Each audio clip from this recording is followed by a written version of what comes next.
2 ജില്ലകളിലെ വിദ്യാഭ്യാസ സ്ഥാപനങ്ങൾക്ക് നാളെ അവധി പ്രഖ്യാപിച്ചു.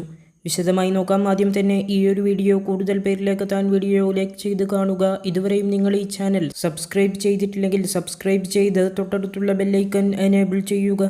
മഴ, വെള്ളപ്പൊക്കം എന്നിവ തുടരുന്ന സാഹചര്യത്തിൽ കോട്ടയം ജില്ലയിലെ പ്രൊഫഷണൽ കോളേജുകൾ, അംഗനവാടികൾ അടക്കമുള്ള എല്ലാ വിദ്യാഭ്യാസ സ്ഥാപനങ്ങൾക്കും ജൂൺ 28 വെള്ളി, അതായത് നാളെ അവധി പ്രഖ്യാപിച്ചു. മുൻ നിശ്ചയിച്ച പരീക്ഷകൾക്ക് മാറ്റമില്ല. ശക്തമായ മഴ തുടരുന്ന സാഹചര്യത്തിൽ ആലപ്പുഴ ജില്ലയിലെ 4 താലൂക്കുകളിലും നാളെ അവധി പ്രഖ്യാപിച്ചിട്ടുണ്ട്. കുട്ടനാട്, ചെങ്ങന്നൂർ, ചേർത്തല, അമ്പലപ്പുഴ താലൂക്കുകളിലെ സ്കൂളുകളിൽ വെള്ളക്കെട്ട് രൂപപ്പെട്ടതിനാലും ശക്തമായ മഴ തുടരുന്ന സാഹചര്യത്തിലുമാണ് നാളെ അവധി പ്രഖ്യാപിച്ചത്.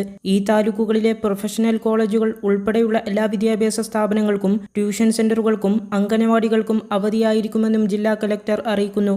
ഇവിടെയും മുൻ നിശ്ചയിച്ച പരീക്ഷകൾക്ക് മാറ്റമില്ല. ഇത്തരത്തിൽ ഇൻഫോർമേറ്റീവായ വീഡിയോകൾക്കായി നിങ്ങൾ ഈ ചാനൽ മറക്കാതെ സബ്സ്ക്രൈബ് ചെയ്യുക. വീഡിയോ ലൈക്ക് ചെയ്യുക, ഷെയർ ചെയ്യുക.